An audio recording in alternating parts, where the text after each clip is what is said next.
The pass is so narrow here that a man can touch stone with both hands. To the west, the mountains rise like a wall. To the east, the sea presses in, dark and patient. Between them lies a strip of ground barely wide enough for a phalanx to breathe, a throat of rock and salt. Thermopylae. And in that throat, 300 men stand as if they were carved from the cliff itself, bronze helmets, red cloaks, shields locked. Subscribe to the channel, like and share in the comments what you know about these legendary warriors. And now, let's get back to the story. Their king walks the line, not preaching, not begging the gods, not promising victory. He only checks what Sparta has trained him to check: feet, stance, distance. The Persian army on the far side is not an army. It is a moving nation. You can smell their fires. You can hear their drums.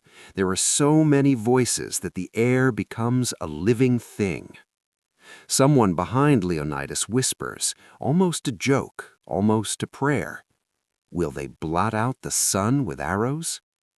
Another Spartan answers, calm as a stone dropped into a well. Then we will fight in the shade. It sounds like courage. It is something colder. Because these men weren't trained to be brave. They were trained to be inevitable. And to understand how Sparta built them, you have to go back, not to Thermopylae, not even to battle, but to the moment a Spartan life began.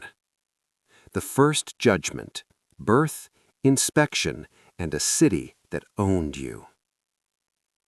In most Greek cities, a newborn was a family's joy. In Sparta, a newborn was a question. A Spartan child was not born into a home first, it was born into a system. The father did not decide alone whether the infant would be raised. The city did. Elders inspected the baby's body, limbs, spine, strength of cry. They didn't look for sweetness, they looked for defects. Because in Sparta, weakness was not tragic, it was dangerous. The logic was brutal and simple. A warrior line cannot be fed by sentiment. The city must not invest in what cannot hold a shield. Modern ears hate this. Ancient ears feared something else. A Spartan who faltered in the line could open a gap that swallowed his brothers. From the beginning, Sparta trained its people to accept a merciless principle. You do not live for yourself. You live as a piece of the whole. And if the whole does not need you, your life is a cost the city will not pay. Those who were kept were marked by something even heavier than love: expectation. And as the boy grew, there were signs everywhere of what awaited him. Sparta was not built like other cities. It didn't glitter with towering temples and walls of vanity.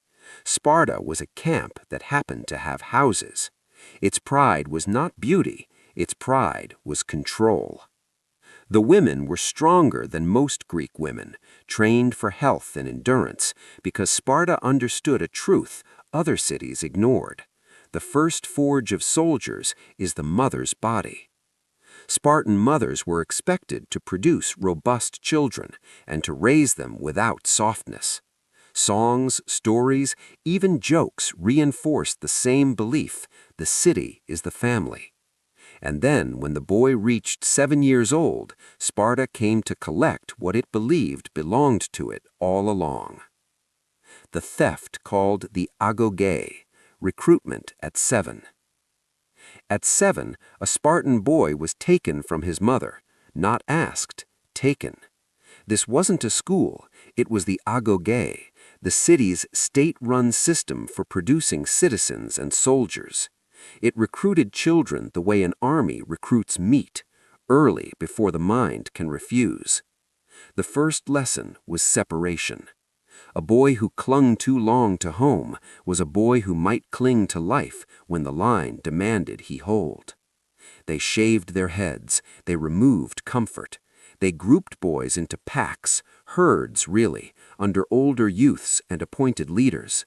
From that day, the boy's world became Spartan eyes watching him, instructors, older boys, peers hungry to prove dominance. The agoge trained the body, yes, but its true target was the spirit. To break a human being down into a tool, you must destroy the idea that he is special. Sparta did this with hunger, cold, fear, competition, and the constant, exhausting need to endure without complaint.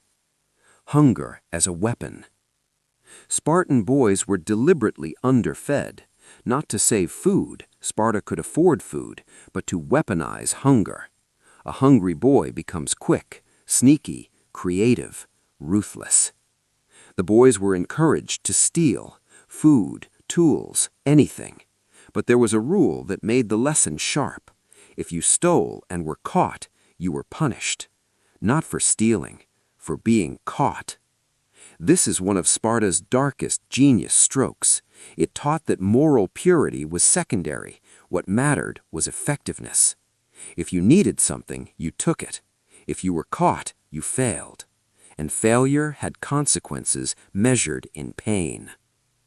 Pain as a language. Sparta used pain the way other cities used lectures.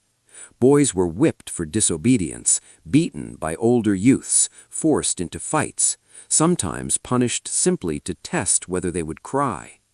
There was a ritual at the sanctuary of Artemis Orthia where youths endured public flogging, sometimes severe, while the city watched.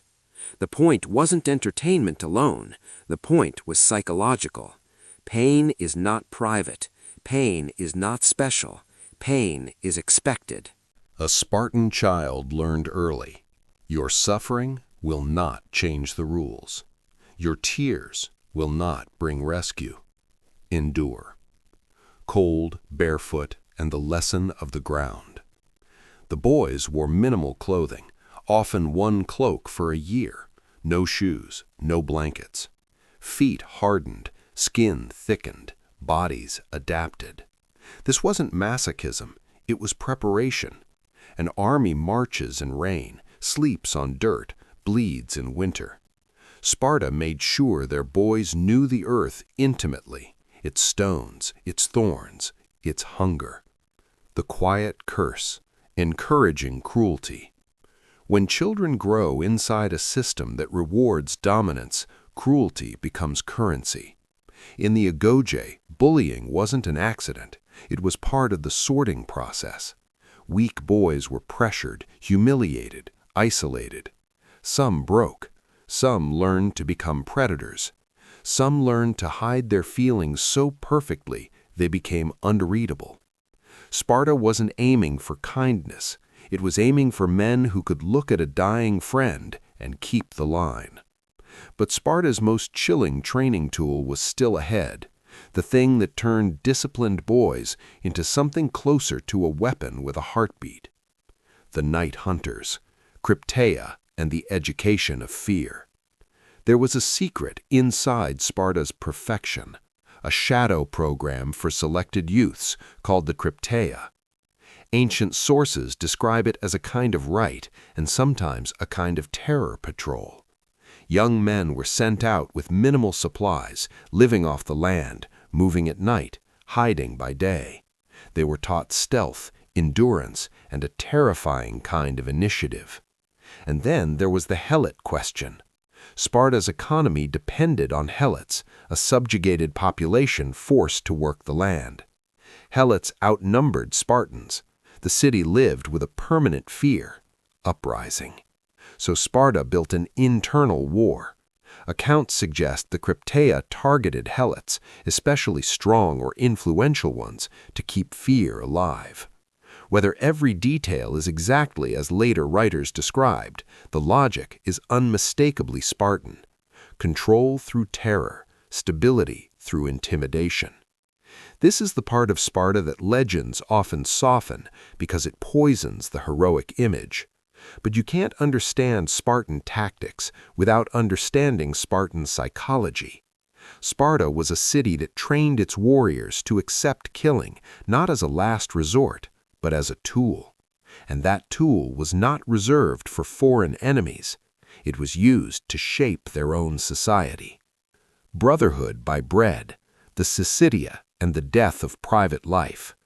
As Spartan boys grew into youth, they were absorbed into communal mess groups called Syssitia. To belong in Sparta, you had to belong to a mess. It was not optional. You ate with your group, you trained with your group, you fought with your group. The meals were plain, famously including black broth, a stark dish that outsiders mocked but Spartans accepted with pride because it matched their identity, function over pleasure. A Spartan didn't become a soldier at 18 or 20. He became a soldier at 7, and the city never let go. Even marriage did not free him. A Spartan man could marry, but he continued to live in the barracks for years. He might visit his wife in secrecy, slipping into the night like a thief. The state didn't want him softened by domestic life. It wanted him bonded to his unit. His true family was the line. His true home was the formation. And his true love, if Sparta allowed such a word, was the man whose shield overlapped his own. The shield that owned your name, weapons and armor of a Spartan hoplite. A Spartan warrior was, in the Persian Wars era, a hoplite, heavy infantry. But heavy doesn't mean slow, it means decisive. The auspice, the shield for the man next to you. The heart of the Spartan was not the spear, it was the auspice, a large round shield of wood and bronze, heavy enough to exhaust the arm, wide enough to guard not just you, but the man to your left. That is why the greatest shame of a Spartan was to lose your shield. A spear could break, a sword could be lost, but to abandon your shield meant you abandoned your brothers. Spartan mothers were said to tell their sons, "Come back with it or on it." Not a poetic metaphor, a literal expectation. Either return victorious carrying your shield, or return dead carried on it. The dory, the spear that ends men. The primary weapon was the dory, a spear long enough to kill from the second rank. In Phalanx combat, the first ranks thrust over and under shields. A wall of spear points moves forward like a living machine. The spear doesn't care about heroism, it cares about distance. The schiphos, the knife for the collapse. When spears shattered and formations tangled, Spartans drew the schiphos, a short sword. In the crush of shields, short blades were brutal tools. They stabbed through gaps, they found throats beneath helmets. They worked in the ugly intimacy of battle, where there is no room for flourish. Armor, practical terror. Spartans used helmets, often Corinthian style earlier, later simpler forms, greaves, and sometimes a cuirass. The red cloak became iconic, not because it was magical, but because it was psychological and practical. It unified the unit visually. It hid blood. Sparta understood that war is fought in the mind as much as on the ground. Uniformity is intimidation. Silence is intimidation. A marching line that looks like one creature is intimidation. The music of the kill. Drill, discipline, and the Spartan way of moving. Other Greek armies were brave, but many were seasonal, farmers who fought and returned to fields. Spartans were different. They trained in peacetime like other men trained only in war. They drilled formations relentlessly. Sparta was famous for discipline under pressure. In battle, Spartans could maneuver more cleanly than most hoplites, turning, adjusting ranks, maintaining cohesion. They used signals, order, and even music. Accounts describe Spartans advancing to the sound of flutes, steady rhythm to keep the line aligned, to prevent a wild charge that would break formation. This is one of the most misunderstood parts of Spartan ferocity. Spartan ferocity was not berserker rage, it was controlled violence. A Spartan didn't rush ahead to die gloriously. He moved with the unit to kill efficiently. Tactics and strategy, how Sparta won wars without fancy speeches. Spartan warfare was built on a few principles, repeated until they became instinct. Principle 1, win the line. Hoplite warfare often came down to the push, shield against shield, spear against spear, men locked into a contest of mass and morale. Spartans trained for that moment more than any other city. When the crash came, Spartans didn't panic, they didn't break, they didn't chase individual glory, they held. Principle 2, break the enemy's courage, not just his body. Sparta used reputation as a weapon. Many enemies fought Spartans already tired because they arrived afraid. Fear makes men lift their shields a fraction too high. Fear makes gaps. Sparta filled gaps. Principle 3, make war a habit. Spartan strategy was not just battlefield tactics, it was societal. Their entire culture was optimized to produce soldiers who could deploy quickly and endure long campaigns. Principle 4, use surprise when needed, but never depend on luck. Spartans were capable of raids, night marches, and sudden attacks, especially later in their history, but their core belief remained: a reliable system beats a clever gamble. And yet, Sparta did have its tricks. Not flashy tricks, cold ones: starvation, terror, psychological manipulation, feigned weakness, brutal punishments to enforce discipline, targeted killings to prevent rebellion, the kind of strategy that doesn't look heroic in a painting, but wins wars in the real world. The other 300, the Battle of the Champions. Long before Thermopylae, Sparta and Argos fought over a disputed region. To avoid mass slaughter or to ritualize it, they chose champions: 300 Spartans versus 300 Argives. It was not a duel, it was a massacre in miniature. Two armies watched 600 men collide, shields splintering, spears snapping, dust rising like smoke. Legends say only a few survived, and even the outcome was contested until a final act of grim stubbornness decided it. Whether every detail is perfectly preserved matters less than what the story reveals about Greek warfare and Spartan identity.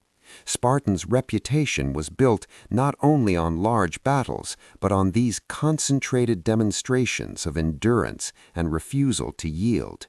300 became a number associated with Spartan myth before Leonidas ever walked into Thermopylae, and that myth became a weapon. Victories that fed the legend: Sepia, Plataea, and the Spartan war machine. Sparta's most famous victory is also its most famous death. But Sparta did win, often and sometimes decisively. Sepia, when discipline turned into slaughter. At Sepia, traditionally dated early 5th century BCE, Spartan forces under King Cleomenes defeated Argos in a battle remembered for harshness. Accounts describe deception and merciless pursuit. Argos was a rival city-state. Sparta did not treat rivals gently. This wasn't honorable war in the romantic sense. It was war aimed at breaking a competitor's power. Sparta believed mercy could be a mistake that cost you later. Plataea, the day the Persian invasion bled out. After Thermopylae and the burning of Athens, the Greeks faced Persia again at Plataea. Spartan forces played a key role. The fighting was chaotic, but the outcome was clear. The Persian land army suffered a crushing defeat.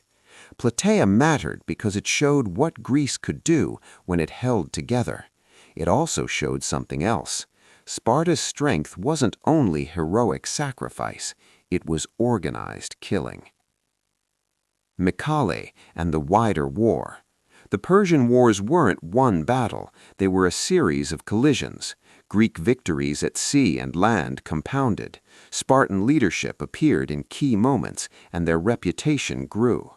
But reputation can become a trap, because once you are known as the best soldiers, everyone waits for you to prove it again. And that brings us back to Thermopylae, the stage where Sparta did not seek victory in the normal sense.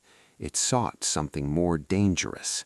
It sought immortality. Thermopylae, the trap, the delay, the sacrifice that wasn't accidental. Leonidas did not go to Thermopylae expecting an easy win. He went to buy time. The pass was a strategic choke point. Persia's numbers mattered less there. In narrow ground, a smaller force can hold against a larger one because only so many enemies can engage at once. This is where Spartan tactics shine, control the geometry of battle. But Thermopylae was also a political and psychological statement. Sparta's leadership understood the value of a stand that echoes. The Greeks needed unity, they needed courage, they needed proof that Persia could be resisted. So Sparta sent its king with a chosen guard, 300. Not because 300 could defeat the empire, but because 300 could become a story so sharp it cut through Greek fear. The real weapon at Thermopylae was not the spear, it was time. Every day Leonidas held the pass, Greek cities prepared, fleets maneuvered, alliances hardened. Persia bled morale and men for each meter. The Spartans fought in shifts, rotating ranks, maintaining energy. They used the terrain to prevent encirclement until the betrayal, a path through the mountains, a way around. When Leonidas learned the Persians could come behind, he faced the moment every commander dreads: stay and be surrounded, or retreat and fight another day. He chose the decision Sparta had trained into his bones. He stayed, because Sparta's harsh system creates a particular kind of man, a man who measures life not by breadth but by function. And Leonidas's function in that moment was to become a blade pressed into Greek memory. The final day, when the line became a tomb. The Spartans fought as the circle tightened. Spears broke, swords worked, men died shoulder to shoulder. Their allies, Thespians famously, also stayed. This is where the myth gets its power. Not the idea that they were fearless, but that they continued even when survival was no longer possible. They weren't trained to hope, they were trained to hold. And when their shields were shattered, they fought with hands and teeth, because retreat was not simply tactical, it was existential. A Spartan without the line was not a Spartan. Shocking methods in battle, the cold toolbox of Spartan winning. You asked specifically, what brutal tricks and methods did Spartans use? Here are the ugly edges of Spartan warfare, the parts that don't always make it into heroic edits. 1. Deliberate starvation training equals ruthless logistics. By training men to endure hunger, Sparta reduced one of war's greatest weaknesses, supply failure. A Spartan unit could operate with less comfort, fewer rations, and still fight effectively. That's not romance, that's advantage. 2. Terror as policy, helots and internal control. Sparta maintained an entire oppressed population through fear. This meant Sparta could field a citizen warrior class supported by forced labor and keep that labor terrified. It's a monstrous engine, but engines don't care about morality. They care about output. 3. Punishment that prevented panic. Spartan discipline wasn't natural, it was enforced by harsh penalties. When your entire life teaches that breaking formation leads to shame, exclusion, or punishment, you hold the line longer. Sparta turned fear inward and then used it outward. 4. Psychological warfare, silence, unity, reputation. Spartans were known for brevity and calm under threat. A silent phalanx is terrifying. An enemy wants you to be human, shouting, rushing, chaotic, because then you are readable. Spartans tried to become unreadable. 5. Tactical patience. Many armies burn themselves in early fury. Spartans conserved energy, rotated ranks, maintained spacing, and did not chase recklessly. They understood that pursuit breaks formation, and broken formation is where you die. Their trick was refusing the temptation to be dramatic. They were dramatic anyway, because discipline looks like magic to a frightened man. The price of perfection. What Sparta destroyed to build the Spartan. Now we come to the final twist, the part that makes the story truly gripping. Sparta's ideal soldier did not appear for free. Sparta paid in childhood stolen at 7, homes weakened by state control, a society built on fear of its own enslaved workforce, men trained to suppress empathy until it became a liability, and lives measured not in dreams but in usefulness. And this is the darkest irony. Sparta produced men who could die beautifully, but a city cannot live forever as a barracks. Sparta's system created unmatched warriors for a time, but it also froze Spartan society, less flexible, less innovative, always defending a rigid identity. The ideal soldier is a weapon, and weapons are made for war. But what happens when war changes? What happens when enemies adapt? What happens when the world demands creativity, diplomacy, trade, things Sparta trained its citizens to distrust? That is why Thermopylae is not just a story of heroism. It is a symbol of Sparta itself. A blade held so tightly it cannot transform. A city so committed to endurance that sometimes forgets how to evolve. Ending where we began, the shade at Thermopylae. Back at the pass, arrows begin to fall. They hiss like rain. They thud into shields, bounce off bronze, bite flesh. The sky grows darker, and the Spartans do not step back. Not because they are fearless, because they have been trained since childhood to treat fear like hunger, a feeling you endure while you do your job. Leonidas lifts his spear, not with rage, with certainty. Behind him, 300 men lock shields, and in that moment you understand the true Spartan secret. It was never strength. It was never courage. It was never even skill. It was a system, a machine of culture and cruelty designed to produce men who could stand in a narrow place and make an empire pay for every step. And even when the empire finally steps over their bodies, it cannot step over the story. Because Sparta built soldiers who didn't just fight battles, they became weapons of memory. And memory, once sharpened, can cut across centuries.